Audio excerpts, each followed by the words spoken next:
ছেলে হারিয়ে গেছে, তাই কি হয়েছে? আসুন আমার মিষ্টির দোকানে একটু মিষ্টি খেয়ে যান। বাবা কি খেতে পারবে? কখনো পারবে না। যতই বন্ধু বান্ধব সান্ত্বনা দেয়, যতই বন্ধু আদর আপ্যায়ন করুক, বাবার সদা সর্বক্ষণ মনে পড়বে তার হারানো ছেলের কথা। ওই ক্লিয়ার করে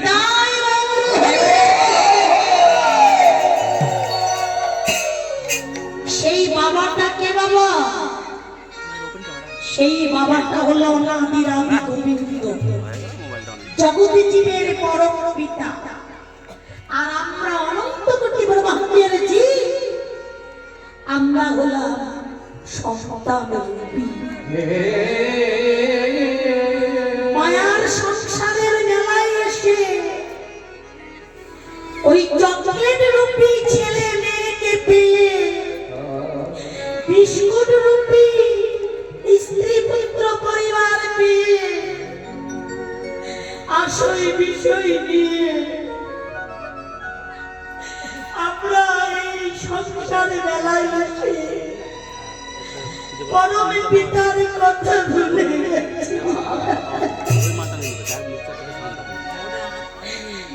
কিন্তু আমরা ভুলে গেলেও আমাদের জগদীশ্বর, আমাদের পরম পিতা, আমাদের দয়াল হরি সে যে ভুলে না গো কোন কানে, সে যে ভুলে না গো কোন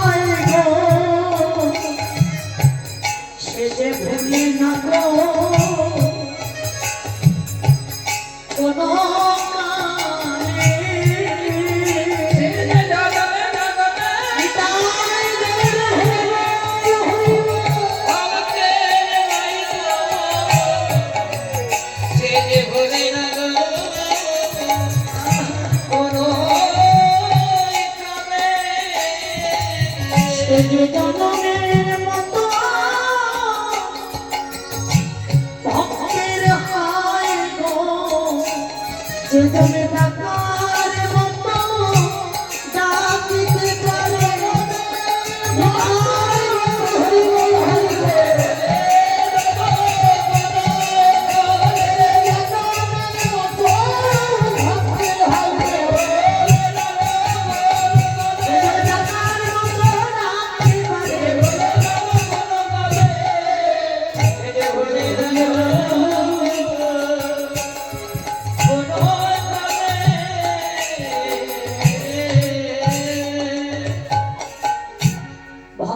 ভগবান ভক্তকে কোনদিন ভুলতে পারে না। তাহলে চিন্তা করুন, আমরা ভুলে গেছি কিন্তু ভগবান আমাদের ভুলেনি। তাই যুগে যুগে ভক্তের কারণে ভগবান ধরাধামে আসে। আজকে সেই ভক্তের ভক্তির ভগবান, ভক্তি যার ভগবান তার সর্বশাস্ত্রে কয়, ভক্তি না থাকলে কৃষ্ণ দেখলেই বাকি হয়। বাস্তব জগতে ভক্তি বড় দুর্লভ।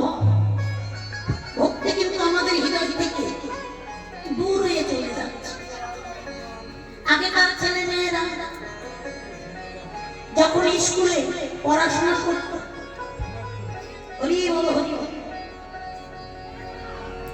স্কুলে যখন পড়াশোনা করত, বিশেষ করে পরীক্ষা ঘরে যখন যেত, বাড়িতে ঠাকুরের চরণে প্রণাম করে, আরাধ্য দেবতার চরণে প্রণাম করে, বাবা মায়ের চরণে প্রণাম করে তারা পরীক্ষার ঘরে যেত। এখনকার ছেলেমেয়েরা কি আর পরীক্ষা দিতে গেলে প্রণাম করে যায়? কারণ আমি কি জানি, আমাদের হৃদয় থেকে দিনে দিন ভক্তি দূরে চলে যাচ্ছে, ভক্তি সঞ্চয় হচ্ছে। আর এই ভক্তি এমনই বস্তু টাকা দিয়েও পাওয়া যায় না। আপনি যদি লক্ষ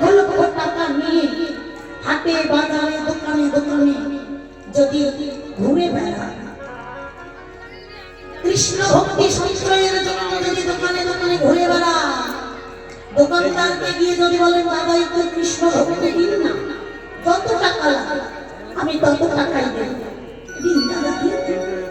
দোকানদার বলবে দিদি ভাই চালের দোকানে চাল মেলে, সোনার দোকানে সোনা মেলে, কিন্তু কৃষ্ণ ভক্তি এটা এমনই এক বস্তু, এই ভক্তি টাকার বিনিময়ে পাওয়া যায় না, এই ভক্তি হাটে বাজারে কিনতে মেলে না। এই ভক্তি যদি সঞ্চয় করতে চান তাহলে যান ওই সাধুগুরু বৈষ্ণবের বাজারে, কৃষ্ণ ভক্তের বাজারে ভক্তি মেলে।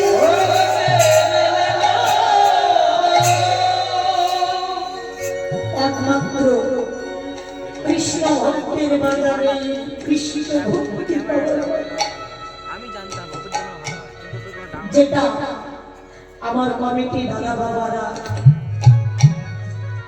যে ভক্তির কারণে, যে ভক্তির সঞ্চয়ের জন্য এখানে চাঁদের বাজার লাগিয়েছে, ভক্তের বাজার। হরিনাম যজ্ঞ দেওয়ার একটাই উদ্দেশ্য, কৃষ্ণ ভক্তি পাওয়ার সহজ উপায় এই ভক্ত সঙ্গ। ঘরে বসে সাধন ভজন পূজন সবই হবে বাবা, কিন্তু ভক্তি সঞ্চয় হবে। ভক্তি সঞ্চয় করতে গেলে, কৃষ্ণ ভক্তি পেতে চাইলে এই কৃষ্ণ ভক্তের বাজারে আসতে হবে, তবে ভক্তি পাওয়া যাবে। আজকে কমিটি দাদা বাবারা তারা হাত ভাঙা পরিশ্রম করে পরে দাঁড়ে দাঁড়ে চাঁদা কালেকশন করে এই মহতি অনুষ্ঠানের আয়োজন করেছেন। উদ্দেশ্যটা কি জানেন? ওনারা মনে মনে ভেবেছেন আজকে পাড়ার মধ্যে যদি একটা হরিবাসর লাগাই, অনেক দূর দূরান্ত থেকে ভক্তগণের আগমন হবে, আর সেই ভক্তগণের আমরা সেবা দিতে পারবো, সেই ভক্তগণের চরণ ধুলি পাব, সেই ভক্তগণের সঙ্গ পাব। ভক্ত সঙ্গের জন্য, ভক্তের চরণে ধুলি পাবার জন্য, ভক্তের সেবা দেওয়ার জন্য এই মহৎ অনুষ্ঠানের আয়োজন করেছে।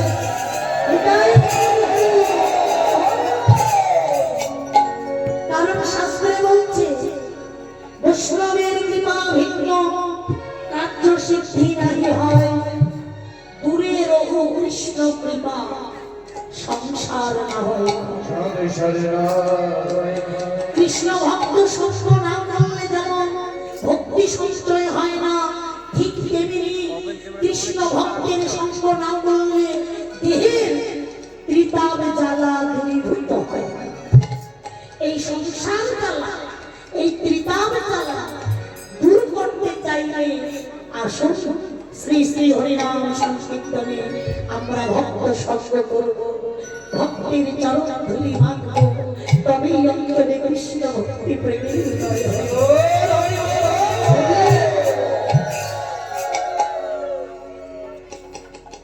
আপনারা কৃষ্ণ ভক্ত মায়েরা বাবারা দূর দূরান্ত থেকে এসেছেন, আমার কমিটি দাদা বাবাকে আশীর্বাদ করবে, ভগবানের কাছে তাদের হয়ে একটু মিনতি জানাবেন, ওনাদের মনের বাসনা যেন পূরণ হয়, এইভাবেই যেন তারা ভক্ত সঙ্গ পায়, ভক্তের সেবা দিতে পায়, এইভাবেই যেন ভক্তের চরণ ধুলি পায়।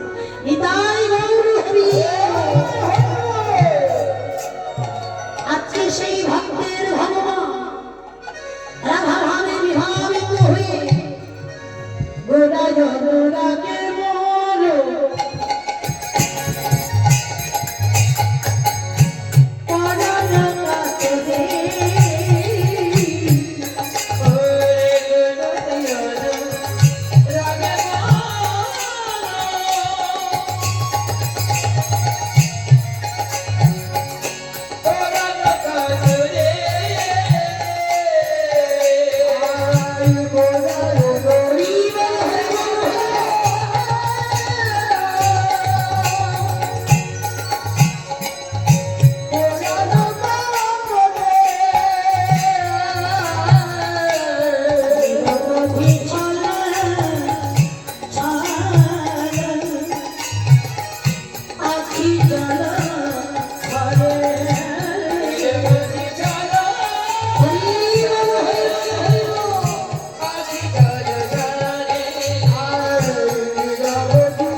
যাব কোথায় গেলে গো প্রভু বলো গো আমি কোথায় যাব আমি কোথায় গেলে আসতে কোথায় যাব কি করিব গোরা ও গোরা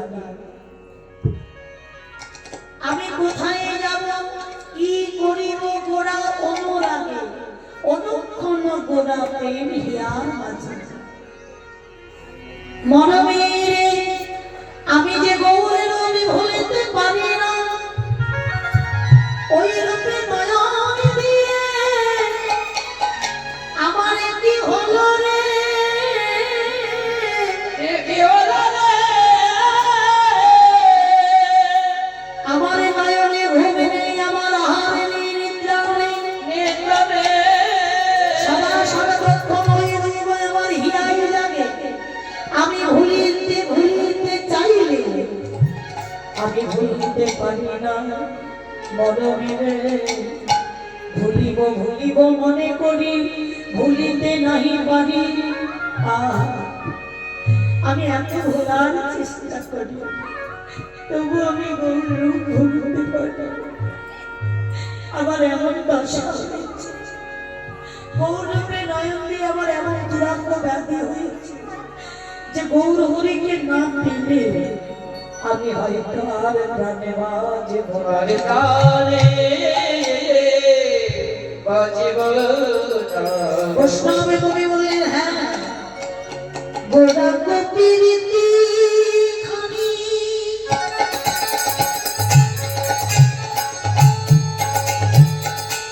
পরয় কৃষ্ণ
কথাটা মিথ্যা নয় মা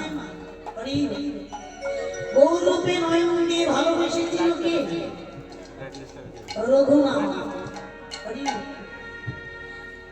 রঘুনাথ গৌরূপে নয়ন দিয়ে গৌর হরিকে ভালোবেসে গৌর চরণে সর্বস্ব অর্পণ করে রাজার ছেলে রঘুনাথ রাজসুখ ত্যাগ করে রাজবাড়ি ত্যাগ করে রাজ সিংহাসন ত্যাগ করে সর্বহারা হয়ে গৌর প্রেমে পাগল হয়ে পুরীধামে গিয়ে গৌর হরির কৃপা পাওয়ার জন্য অপেক্ষা করছে।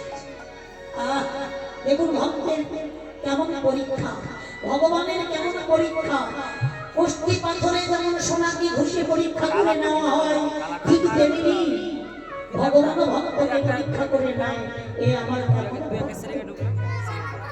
সিংহ দুয়ারে বসে আছে, গৌর বলে কাঁদছে, কিন্তু গৌর কৃপা না হলে তো গৌর দর্শন হবে না। মন্দিরে প্রবেশ করতে পারছে না, দুয়ারে বসে বসে ডাকছে, দয়া করো, কৃপা করো, দয়া